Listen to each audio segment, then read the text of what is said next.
Liang coming off his freshman campaign, NCAA All-American honors. Calvin, I saw yesterday in the Sabre event, you were rocking the double ankle supports. You had an injury. How you feeling? So kind of adjusting off of that was really big because I had to see a lot of people about my injuries, and so a lot of development I think happened. And so going into this competition, I was kind of play testing kind of a new style fencing that I've kind of been working on with my coach Bill Becker and a couple other people. Luckily, Carolyn's father, Dr. Linder, and Jillian Harrell's father, Dr. Harrell, both also are doctors and specialists in all these type of things. So they were able to help me out, and we were able to kind of come up with this new kind of style that still suited like my preferences, but allowed me to kind of fence while minimally hurting myself even more than I already have. And so going yesterday, I was more or less, I don't know if I was trying to go as far as I did. I'm always happy that I am, but yesterday in the junior event, right? Exactly. I was more or less looking to see how I was feeling because I hadn't fenced obviously competitively for such a long time. So I'm very happy with the result. Because how'd you finish yesterday? Second place. Second place, and that was you and Nanton Zon? Yeah, Ben. Yeah. Ben in the final. Excellent. So when we last spoke, it was at NCAA's. You were on crutches with ankle injuries, right? Yeah. Now, since then, what were you able to figure out? Was there any ligament damage?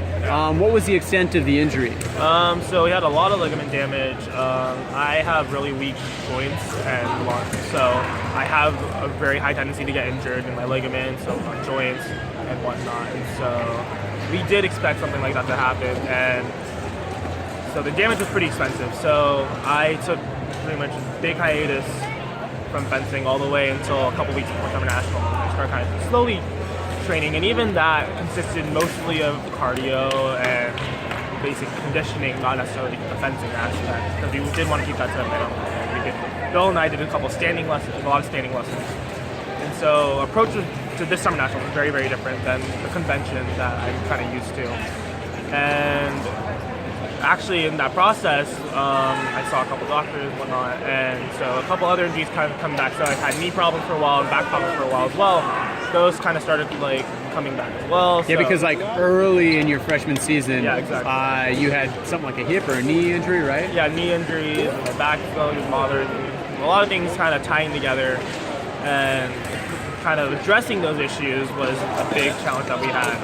But obviously it culminated in a good result, so we're happy with that. Now a lot of these injuries, how present or how much of like an issue have injuries been for you in the past?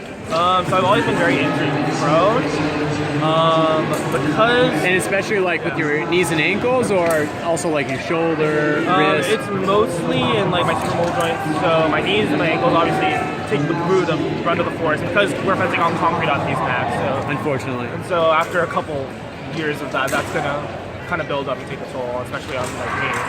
Upper body, like I've never had too bad of an injury up in like my upper body just because it's not as present in that issue. But definitely like throughout my entire fencing career, injury has always been a very present factor that we've always been accounting of. Now, you talked about some of the getting creative essentially with Coach Becker, doing standing lessons. When was it that you finally returned to fencing and lessons after NCAA's? So I think in terms of actual fencing, not too long ago, maybe only 3-4 weeks ago when we had our summer camp at Fencers Club Arizona was when I slowly started getting back into fencing, and even then it was very minimal, like maybe like 30 minutes of practice instead of like the usual hour plus. And so we did keep it at a minimum, but we try to be very intensive. We try to really focus on getting like clinical actions and being decisive and making good decisions. And are you focused during that time on bouting, or is it really just kind of like static positions where it's blade action?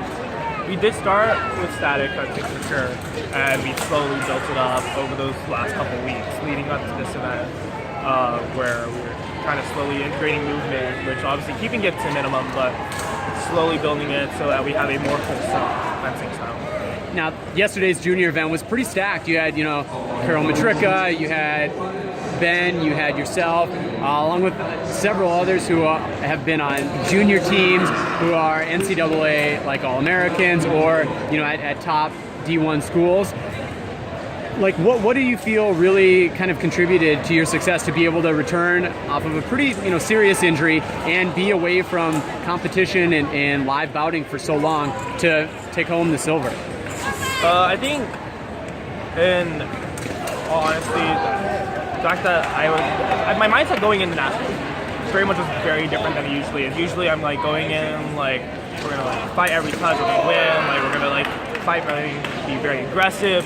And the approach we took this year was so drastic that it was very tactical, and we really assessed that. And I do credit a lot of my success to this kind of like new look at things, because when you do look at things tactically, it does open up a lot more opportunities. When you take a step back, it also gives you a wider range, more time to really assess what you're doing. And because I had spent so much time comparison to actual fencing to just tactical devotion, it really did culminate in a better understanding of fencing. I think that in itself was a big contributor to my success yesterday. And how were you, like, I guess kind of what was your tactical, I guess the lessons to help build those tactics? Were you doing video review? Were you like talking through different hypotheticals? How were you developing that side of your fencing? So basically what we figured out was how long it would take me at 100% to, for my injuries to start really putting a big hindrance on myself. And we found like that area in bouting. So we're like, okay, so we know it takes around this many bouts during this time interval for you to start feeling the effects of like, high intensity fencing. And so we took that and we're saying, okay, so we know, so how about we put a lot of effort in like pull rounds in this way. So an example, we'll say like, let's focus on hand actions and the pull bouts. So we'll do all hand actions, we'll conserve the legs for like DEs.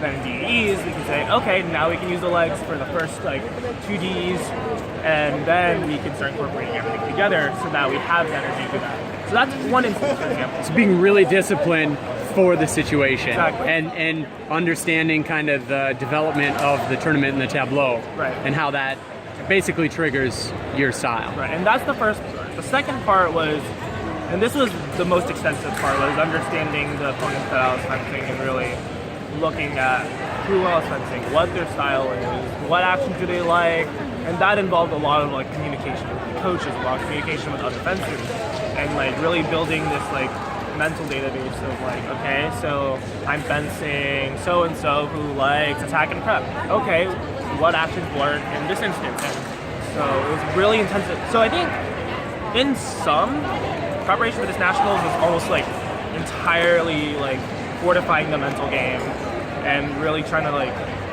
build this like super solid mental like kind of encyclopedia of like, okay, these are actions that I can do and these kind of fencers, and being ready for any situation given these physical limitations that I have. So how would you describe your fencing now?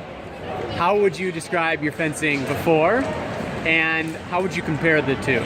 So before, definitely I was focusing a lot more on a physical fencing game, like being aggressive, yeah, like really physical with your... Yeah, and so and that actually was a big limitation on my fencing too, because I was so focused on, trying to be really fast, really strong, forcing all these really big actions, so I was like rushing a lot of things and overthinking. Which is pretty true of like international men's saber right now. Right, and like I was looking at a very superficial level where I was like, okay, it seems like they like to run, they like to, so that was what I was kind of forcing myself to do in the beginning, and that's definitely, and I definitely succeeded to a certain extent way back when and whatnot. And this like kind of newer look at my fencing is more thinking about like, okay, so like more technical, and technically I always like having a technical aspect, but certainly now more than ever I kind of really tried to incorporate that technical and mental concentration, certainly in the Great All Law. So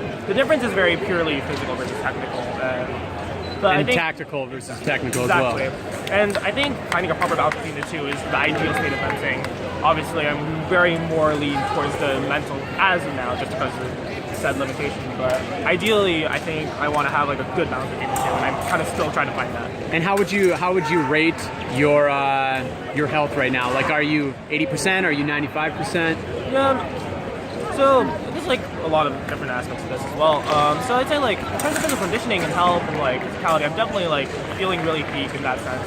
But like the joints will always be like hovering at like a 70 to like 80%. Like it'll never be fully healed. And so at this point, it's up to me to take care of myself in between competitions, and also being mindful of what I'm doing with my body, so that way we can have the best performances given what we have.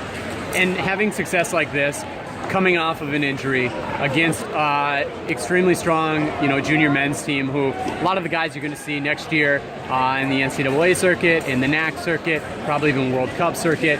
How does this, I guess, change your approach for how you plan to attack next season in each of those areas? No, you always have to take one step at a time. Like regardless of whether or not you're playing a mental game, a physical game, if you don't kind of take things at a very base level and really assess the situation you have in front of you before taking on whatever is off in the distance, then you're not really going to succeed because you're not focusing in the moment. And fencing is such an important sport to have a mental focus like in the moment. So I think regardless of my conditioning or whatever, I think as long as I keep myself in the moment, be focused, then smooth sailing. And just trying to always be current rather than planning too far ahead.